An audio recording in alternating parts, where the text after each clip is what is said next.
Olá, uma boa noite a você que nos acompanha. Eu sou o Luiz, aqui do GETUSP, e estou com a professora Alessandra, nossa coordenadora do curso de assistente social para o Tribunal de Justiça de São Paulo. Tudo bom, Ale?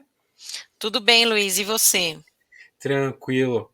Bom, gente, para quem está aqui nos acompanhando sempre, toda semana, segundas-feiras às 19 horas. Hoje a gente, preparou um conteúdo aí pós-Natal, antes da semana aí final, aí, última semana do ano.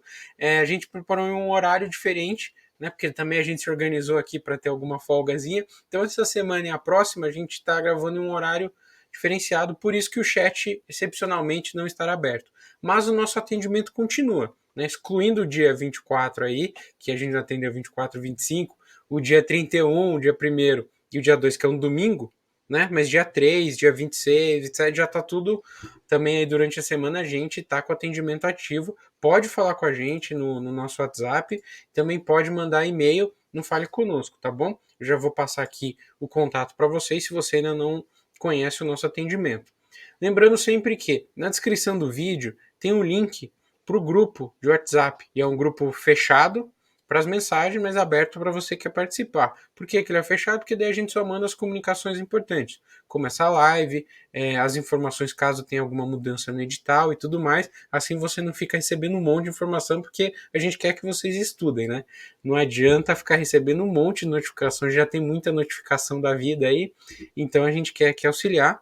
Se você não conhece o nosso curso, entra no nosso site, eu vou colocar o endereço aqui embaixo para vocês, tá? O site do GETUSP. Entra lá, o curso ele é atualizado, ele contempla 100% do edital desse ano, 2021, última vez que eu falo 2021, né? Esse é 2022, já no próximo. Uhum. E, inclusive, com estudo de caso, tá bom? Então, se você ainda não conhece, entra lá, conhece. Qualquer coisa pode mandar mensagem para a gente. E hoje continuamos o assunto da semana passada aí, que a gente estava, né, em clima natalino, a Ale estava com o gorrinho. Foi bom aí o Natal, Ale ganhou muitos presentes. Ah, ganhei bastante. Natal não é nem o presente, né? É estar com a família. Hoje em dia é comemorar a vida, né? Porque frente a essa pandemia aí, muitas pessoas perdemos pessoas queridas aí nesse trajeto todo, né? Então, eu acho que mais do que o presente são as presenças, né, das pessoas na nossa vida, né? Bom, Importante. Luiz, estamos Vamos. aí nessa semana de reta final de ano, aí, né? Eu já estou em clima de Réveillon, de Ano Novo, né? Pensando aí nas metas que nós vamos aproveitar essa semana para escrever, não é? A gente, as resoluções de Ano Novo, que são tão famosas, né? Não sei se todo mundo faz, mas eu pelo menos. Uma resolução. Se você se inscreveu no concurso, não começou a estudar e não comprou nosso curso, ó, uma ótima resolução. Começa o ano Exatamente. estudando aqui, fazendo curso. Se você já está no curso, resolução de não vi matemática ainda porque eu não gosto. Ótima resolução também. Começa a assistir matemática. 2022 aí, putz, entrando com tudo aí, já estudando todas as matérias que você está atrasada. Assista essa semana, então. Olha só, para entrar zerado o ano que vem, né? Uhum. Então é sempre uma expectativa, né, de vida nova, de um recomeço, né? Isso tudo remete aí um ano novo. E a questão de estudo, de disciplina também, né? Da gente conseguir, no meu caso, emagrecer, né? Que é sempre o primeiro da lista de projetos de ano novo, né? Quem sabe esse ano que entra agora, né? Então, assim, a questão de estudar, né? Eu me graduei agora, né? Minha colação de grau vai ser em fevereiro, né, na minha segunda faculdade, além do mestrado e doutorado, então eu nunca parei de estudar, né? Então eu acho que o estudo é o caminho aí, e como eu já tenho falado em algumas aulas, né, inclusive no curso presencial, nesse cenário todo, na pior das hipóteses, você vai sair com mais conhecimento, na pior das hipóteses, e na melhor com a sua vaga tão desejada aí do concurso público, né? Então o conhecimento sempre agrega, né, amplia os nossos horizontes, então com esse clima aí que nós começamos a nossa conversa de hoje. Muito bom. O que a gente vai conversar hoje? Como eu já tinha dado spoiler, continuar a semana passada, né? Que foram os Exatamente. pontos. Você separa, tá separando. Se você não assistiu, em linhas gerais, você separou ali as bibliografias e falou: olha, dessa bibliografia, o que eu acho que pode cair, quais são as relações que tem. Assiste a playlist. Não adianta eu ficar aqui em 2 minutos ou em 30 segundos tentar resumir, porque eu não vou conseguir. Então, só quero dizer: se você não viu, vai na playlist e assiste do ano passado, pausa esse vídeo, assiste do semana passada, ainda É. no ano passado, assiste a da semana passada e volta aqui para continuar. E é legal que hoje no final a gente vai poder falar até o ano que vem, né? No final, Pois é. né? Já tô dando spoiler do final, né? Então é isso aí, Luiz. Nós vamos continuar comentando aí o bloco 2 de conhecimentos específicos, que vai cair 40 questões, né? Na live da semana passada nós trabalhamos os primeiros 6 itens do edital. Hoje nós vamos trabalhar mais um bloco aí, lembrando aí até de uma pergunta de uma das nossas alunas, a Viviane, que semana passada perguntou se vai cair o ECA. O ECA eu não falo que cai, o ECA despenca, né? E hoje você vai perceber isso com os temas que nós vamos pontuar para vocês estudarem aí fortemente. Qual que é a ideia, Luiz, dessas 3 lives, né, da semana passada, de hoje, a da próxima semana? É que nós possamos ter um rumo, né, para o pensamento da prova. Porque não adianta a gente ficar lá se matando de ler por autor, e às vezes não dá tempo de terminar de ler tudo, você ir desanimado para a prova, ou desanimada, achando que você não vai ter sucesso por conta disso. Se você pegar o fio condutor da prova, né, o eixo, e com raciocínio correto, né, em termos de conhecimento mesmo, a chance de você assinalar a resposta certa é maior, né? E também Então, aquilo que a gente já falou em outras lives. Tem bibliografia que você não precisa ler a bibliografia inteira, que são alguns capítulos, são algumas partes. Você tem que extrair o que é mais importante também daqueles livros, porque também a uhum. pessoa se frustra de ler 2, 3 livros inteiros, deixar de ver outras coisas e aí só vai cair um pedacinho ou meia pergunta sobre aquele livro, né? Então também Uhum. fique esperto, a gente sempre fala isso, né? É Às importante vezes lembrar cai as pessoas. cai uma nota de Cada... rodapé ou aquela orelha né, do livro, né? E você se matou de ler as 500 páginas e caiu a orelha Pois do livro, é. né? Aí você quer se matar depois. Mas enfim. Então hoje nós vamos continuar a partir do item 7, né, que vai falar sobre serviço social e interdisciplinaridade, né? Que eu sempre aposto que pelo menos o conceito de interdisciplinaridade vai cair, porque o assistente social do Tribunal de Justiça, ele é um profissional que ele não vai atuar sozinho, né? E ele vai atuar muito com a psicologia, né? Então, eu sempre acho que alguma questão sobre esse assunto vai cair, né? Com relação à bibliografia específica, né, que foi indicada desse assunto, vocês vão perceber que, assim como outros temas que não vão ter uma obra específica sobre ele, né? Tirando uma que eu até sinalizei naquela live que nós dividimos a bibliografia, que fala do serviço social e da psicologia no judiciário, que é como o Luiz falou, né? Esse livro ele é dividido em capítulos, que inclusive tem capítulos falando da atuação do psicólogo no judiciário, que é óbvio que você não vai ler, né? O que você precisa entender desse livro? É a atuação do serviço social e na introdução vai falar dessa questão da interdisciplinaridade, da interface do serviço social junto com a psicologia, né, na atuação, né, principalmente nos casos de violência. Vamos pensar, se você atende de um viés interdisciplinar, você está garantindo o direito da pessoa, né, em ser acolhida e não revitimiza, né, porque se você atende separado, por exemplo, a pessoa tem que contar toda aquela história de novo, né, então eu acho que o eixo da interdisciplinaridade vai ao encontro dessa ideia de que o profissional ele não trabalha isoladamente, ele vai pegar justamente a sua especificidade, né, qual a especificidade da sua área, né, da sua disciplina, como o próprio nome diz, qual que é a especificidade da disciplina da psicologia, por exemplo, e juntos nós vamos construir um terceiro conhecimento aí, que não é nem de um nem de outro, mas que foi construído a partir dos dois conhecimentos, né, então essa é a ideia principal aí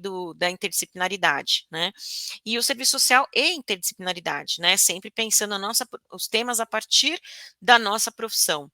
E aí eu já embarco, Luiz, no item 8, que ele está falando sobre direitos humanos. Nós temos uma obra de direitos humanos indicada no edital, né, que é uma coletânea de artigos, e que o fio condutor dessa obra é justamente falar da relação dos direitos humanos, né, numa parte histórica, né, de entendimento até do que vem a ser esses direitos humanos, mas não de uma maneira isolada, porque vocês vão perceber que na obra, e essa aula já inclusive já está, né, gravada, que vai relacionar os direitos humanos e o serviço social. Na obra toda, né, em vários artigos, esse essa ideia de direitos humanos vai ser sinalizada, né, como uns direitos humanos, até pensando hoje, né, do que poderia cair de direitos humanos, né. Nós estamos vivendo momentos uma onda muito conservadora, né, e a gente tem, até no jornal, né, se vocês acompanharam, né, o nosso vice-presidente falando, vou até falar baixo, né, porque depois derrubam o vídeo aí, né, falando, né, da questão das famílias monoparentais, né, que é fábrica de bandido, né, por exemplo, se vocês não acompanharam aí em algumas notícias, né, a linha de pensamento, né, do atual governo, que prega, né, a questão dos direitos humanos para humanos direitos, né, que seriam as pessoas que andam na linha, né, a pessoa que corresponde, né, a essa ideologia mesmo, né, de sociedade aí, que nós estamos vivendo aí conservadora. E que os direitos humanos está relacionado a direitos de bandido, né? E então eu acho que é um tema importante, sim, para pelo menos cair uma pergunta, né? Mas para quebrar essa ideia eh, do senso comum dos direitos humanos, eu diria, né? Que hoje está perpetuando aí na sociedade e a gente tem que trabalhar na relação, pensando na atuação do serviço social, a atuação do assistente social, justamente com o norte de garantia dos direitos humanos, aí principalmente do que a gente, né, entende por minorias aí, né? Porque aí vocês vão perceber que o próprio edital ele vai fortalecer muito o conhecimento da questão étnica, a questão racial, a questão de gênero, né? Vocês vão ver que está muito forte no edital esses itens, né? Que eu também diria. Então, por isso que você vai ter que, pelo menos, saber que isso está tudo relacionado à questão dos direitos humanos, né? Então é importante esse tema. Eu estou apostando também, pelo menos, uma obra uma obra não, uma questão desse assunto, e aí se sair, possivelmente vai ser dessa obra, que é a única obra diretamente sobre direitos humanos, né, que fala de direitos humanos, inclusive no título, né, que poderá cair, né. Agora, o item 9, né, vocês sabem que eu gosto de falar coraçãozinho nesse assunto, né, porque eu acho que esse assunto aí pode também despencar. É o caso do assunto famílias, transformações e configurações. Nós temos um número muito grande de bibliografia de família, mas o importante é a gente entender essas configurações, né, de família que nós temos hoje na contemporaneidade, né? Nós temos vários arranjos familiares, né? A gente falava arranjos hoje chama configurações familiares, né? Então são vários autores falando desse modelo de família que não existe, né? E já relacionando com outro tema, né, como que nós vamos avaliar uma família a partir de uma ótica de uma família idealizada, né, que às vezes é a própria, não só a família idealizada da própria sociedade, né, que tem na cabeça a ideia de papai, mamãe, filhinhos, né, numa ótica patriarcal aí, né, que vem sendo questionada, né, rompida e superada, né, e tem profissionais, se a gente retomar fundamentos, né, que não é por conta de ter acontecido, né, o processo de renovação, né, do serviço social, o movimento de reconceituação lá, não significa que o conservadorismo acabou. Então, o profissional do serviço social, na sua atuação, ele tem que levar em consideração essas configurações familiares e não ter aquele julgamento de valor, né, de certo, de errado, né, de querer enquadrar aquela família naquele cenário, né, que você está avaliando, no caso, a partir de uma referência sua, né. Então, existem bibliografias novas sendo solicitadas nesse edital, justamente fazendo uma análise da própria profissão, às vezes, né, ao rotular essas famílias, ao querer prescrever que essas famílias, prescrever que eu digo é aquela prescrição lá atrás mesmo, sabe? De poder ficar dando recomendação, olha, você tem que fazer isso, você tem que fazer aquilo, né? Que já é bem serviço social de caso, grupo, comunidade, né?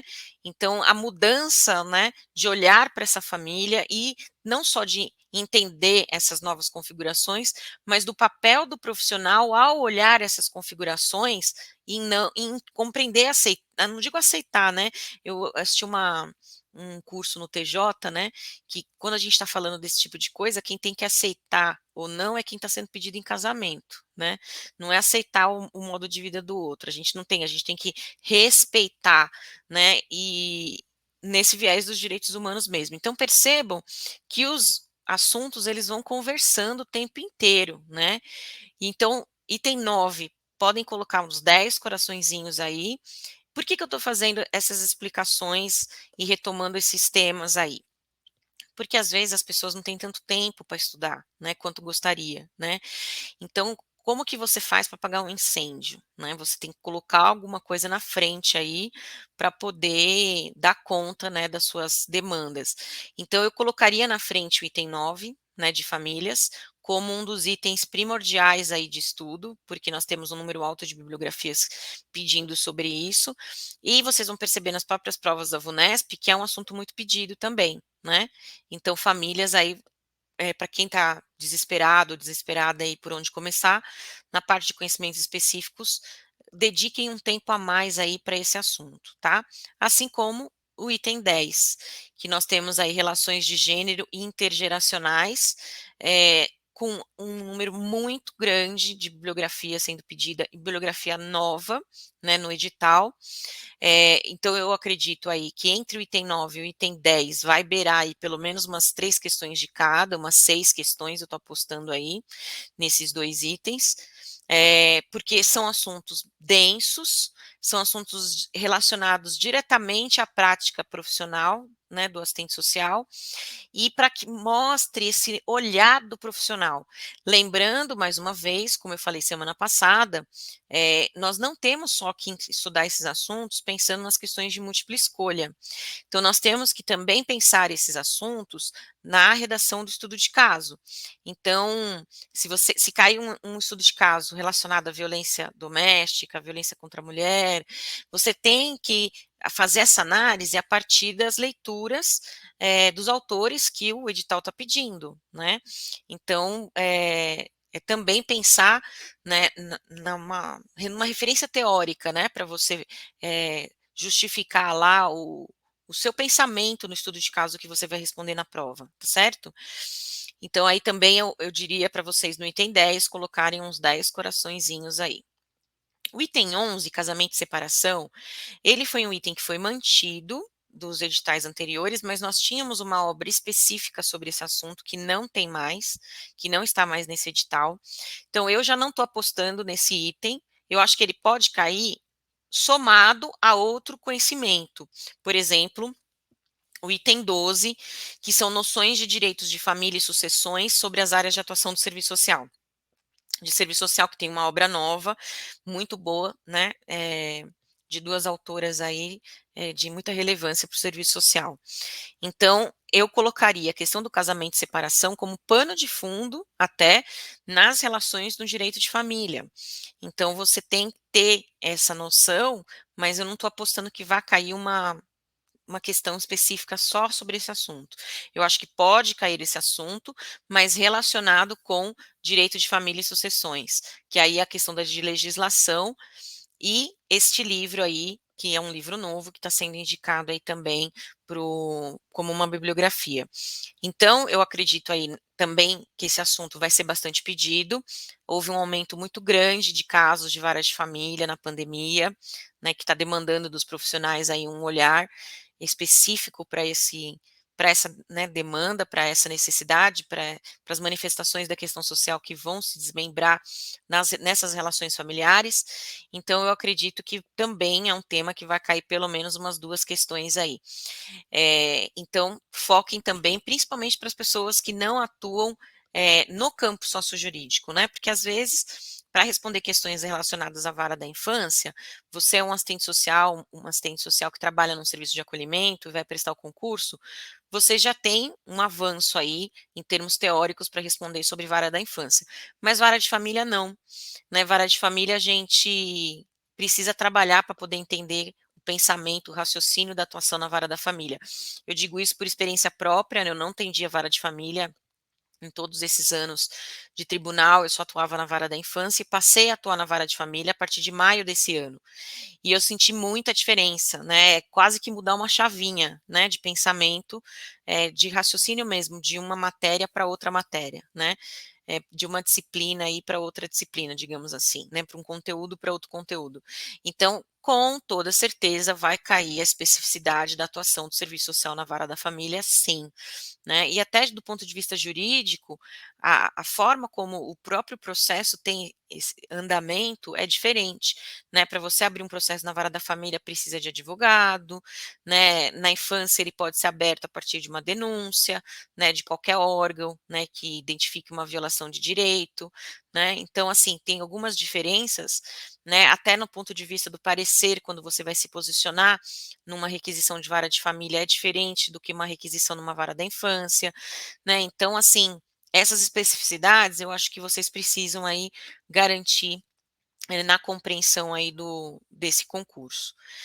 E aí, na sequência, nós temos o item 13, o item 14 e o item 15, que estão relacionados diretamente, não só algumas publicações, né, o item 16 também, o 17, o 18, o 19, 19 um pouco menos, mas do item 15 ao 18, despenca o Estatuto da Criança e do Adolescente, né? Não só ele como legislação, mas em várias referências teóricas que vão trabalhando, né, esse conteúdo da legislação aí na prática profissional aí. Então, certeza absoluta que vocês precisam pegar lá quais são os direitos fundamentais da criança e do adolescente, né? Vai lá no ECA e escreve um resuminho desse item 13. Quais são as medidas específicas de proteção à criança e adolescente? Vai lá no ECA e escreve quais são essas medidas específicas. Gente, está dizendo que vai cair esse tema e eu tenho total certeza que vai cair, se não nas de múltipla escolha, um estudo de caso de infância, né, e juventude, até porque se vocês forem ver na vara da família, as disputas tem filhos no meio, que são crianças e adolescentes também, que a gente não pode perder de vista esses direitos, né, e não só analisá-los na ótica, né, de uma vara da infância, mas a gente tem que pensar no melhor interesse da criança sempre, né, do que qual que é o melhor para essa criança, né. O item 15, colocação em família substituta, guarda, tutela e adoção. Qual que é a diferença de guarda para tutela, para adoção, né? O que, que seria essa adoção, né? Quais os passos para você adotar, quem que adota, tudo isso está previsto no ECA, né? E tá como um item aí a ser solicitado, porque o assistente social na vara da infância vai fazer a colocação em família substituta, né? Ele vai preparar, né, junto com o serviço de acolhimento, junto com a psicologia, essas crianças para uma nova família, vai preparar os casais para no processo de habilitação para adoção, né? Então é uma atribuição que o assistente social vai fazer, é uma competência, né, que ele tem que desenvolver. Então, com certeza, do ponto de vista teórico, isso vai ser requisitado. Poderá também ser em termos de estudo de caso? Poderá, não vou dizer que não, né? De repente cair aí um estudo de caso de uma adoção ilegal, né? De um casal que tenha, por exemplo, pego uma criança, né, de uma gestante que estivesse em situação de rua, ele deu dinheiro para essa mulher para ficar com a criança, ele não era um casal habilitado, então pode cair esse cenário, né? O que, que você vai fazer de encaminhamento se essa demanda chega na vara, né? Então, isso daí pode acontecer sim no estudo de caso. Então, a gente precisa aí entender, né, esses itens para poder responder a prova com tranquilidade. O item 16, que também vai estar relacionado, né, não só ao ECA, mas ao Plano Nacional de Convivência, Promoção e Convivência Familiar e Comunitária, que está falando, né, de convivência familiar e comunitária, né, o item 16, como também o acolhimento institucional e familiar. Eu já diria aí que temos dois fortes candidatos aí a cair no item 16, que são dois itens aí a ver com a família acolhedora, né, que vem sendo implantada aí em todo o estado de São Paulo, umas já bem processos acelerados aí de acolhimento familiar, inclusive para crianças mais novas, né, na primeira infância, e o apadrinhamento afetivo como uma alternativa, né, à convivência familiar e comunitária. O apadrinhamento afetivo é quando uma pessoa, né, se candidata, também vai passar por um processo de capacitação, de seleção no viés psicológico e social, não é feito pela vara, na maioria das vezes, feito com parcerias de outras organizações, com faculdades, né, que vai dar um suporte aí para a vara nesse sentido. Tem comarcas que a própria vara que faz essa avaliação, né, mas não é aí o que eu mais tenho encontrado, né, mas é uma chance da criança e do adolescente que poderá ficar institucionalizado até a maioridade, ter o seu direito à convivência familiar e comunitária resguardado, né? Porque são crianças e adolescentes que já tiveram esgotadas as chances de serem colocados em adoção e não têm contato com a sua família de origem. E é uma coisa que vem muito sendo aí, digamos, sistematizada, refletida, tanto pelo Conselho Nacional de Justiça, como os tribunais de todo o país, né, tem fortalecido, recomendado esse tipo de programa, né? Então, apadrinhamento afetivo, eu estou apostando aí no item 16, apadrinhamento afetivo, família acolhedora aí que e claro, a gente também tem que discutir uma bibliografia nova, né, falando de adoção aberta, né, ou com contato, né, que seria a família adotante ter contato com a família de origem, né, então que é uma coisa também vem sendo discutida no Brasil, né, temos aí a Dalva como uma autora referência aí nesse debate, então também temos aí essa possibilidade de adoção aberta, porque né, com certeza vai cair alguma pergunta disso, porque também é um item novo que tem no edital. Então vamos sempre pensar nesse raciocínio, né? O que existe de novidade no edital para aumentar as chances aí de caírem na prova, né? Então a gente tem que fazer essa análise, fazendo esse tipo de relação, para ajudar vocês a fazer até um plano de estudos, né? Porque as pessoas às vezes têm dificuldade, né, de eleger o que é prioridade aí. Então, o objetivo da live da semana passada e dessa semana e da próxima semana também vai ser dar esse norte, né, do que vale a pena vocês investirem mais tempo do que outros. Lógico que a gente tem que dividir com todos os temas, né, de alguma maneira, tentar chegar o mais próximo do número de bibliografias possíveis aí até o dia da prova, que aqui nós vamos conseguir, porque nós vamos falar de todas as obras, mas também vocês saberem o que pode cair ou não, o que é prioridade vocês estudarem ou não, e entendendo essa linha de raciocínio que está por trás desses temas aí, a partir desses comentários aí, que, né, óbvio que eu tenho um recorte aí de 11 anos aí de atuação no judiciário, e aí dá para ter um pouco a ideia do que eu considero que possa ser importante cair na prova, e não só isso, mas daquilo que eu tenho estudado das questões de concurso da VUNESP, dos últimos editais aí, dos cursos que nós já temos trabalhado aí já desde o penúltimo edital aí, estudando, né, e a partir de 2005, né, vou dizer que eu passei no de 2005, e depois trabalhei dando aula no de 2012, no de 2017, né, coordenando o curso também. Então a gente pode, né, partir de um olhar aí para ajudar vocês a fazer essa prova, tá certo? Então estamos aí finalizando o nosso ano, né, com chave de ouro. Com uma expectativa muito grande aí desse concurso, até para melhorar a qualidade dos profissionais que hoje estão no judiciário enlouquecidos, trabalhando por muito mais assistentes sociais, né, no lugar de muitos, né, com muitos processos, uma demanda muito grande de trabalho, e também para as pessoas galgarem aí o tão sonhado concurso público, né, a vaga no concurso público, a gente sabe que com todas as dificuldades, com todas as críticas, é uma coisa muito legal, né, e que eu acredito muito, né. Então Olha, uma coisa, se eu entendi bem, assim, tem os temas mais presentes, não quer dizer que vai cair o tema só que está em voga, é atualidade, mas os temas que são mais discutidos, que tiveram maior demanda nos últimos tempos e tudo mais, é o que a banca acaba trazendo, porque é o que está tendo mais demanda, mais discussão no tribunal, né? uhum. Pelo que eu entendi, é isso, assim. Isso, e também de recorrência do que a gente tem estudado nas questões mesmo, que já caíram na VUNESP, e o raciocínio da confecção das outras provas. Então, quando você pega uma prova pronta e o edital anterior, você pega e faz uma relação, né, do que eles Uhum. pediram.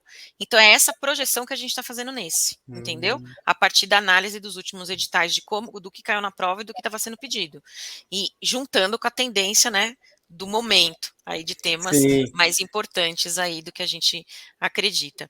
Então, hoje a gente chegou nesse tema, na próxima live, né, na outra semana, nós vamos continuar aí a partir do item de adolescente em conflito com a lei, comentando também as novidades aí nesse tema do que a gente acha que pode cair. Então, não percam a nossa live da próxima semana, já no ano que vem, né? isso Então, aí, feliz. gente. Ano que vem estaremos aqui de novo, sempre, né? De novo. Espero que estejam gostando. Tem Sempre. bastante gente acompanhando aí a gente sempre. Também às 19 horas. Se ficou alguma dúvida dessa vez, né? Como a gente aqui não está com chat, eu coloquei aqui o WhatsApp, coloco de novo aqui para vocês. Se você quer entrar no grupo, você clica na descrição desse vídeo, tem o grupo de assistente social, e aí você pode participar lá. A gente manda essas comunicações, como por exemplo o horário de começo desse livro. Se você não assistiu todos os outros vídeos, veja a nossa playlist. Ela, além das lives que a gente fez aqui para assistente social, tem também de psicólogo. Então, se algum colega psicólogo ainda não nos conhece, avisa ele lá. Fala lá para comprar o curso. E também, se você já é aluno, fala, olha, já sou aluno, indica ele lá, fala com o pessoal do atendimento, pede um desconto lá, vai que o pessoal consegue um desconto aí. E também tem os simulados. Se você não fez os simulados, tem lá os simulados, você pode acompanhar, vai pausando as questões, vai fazendo.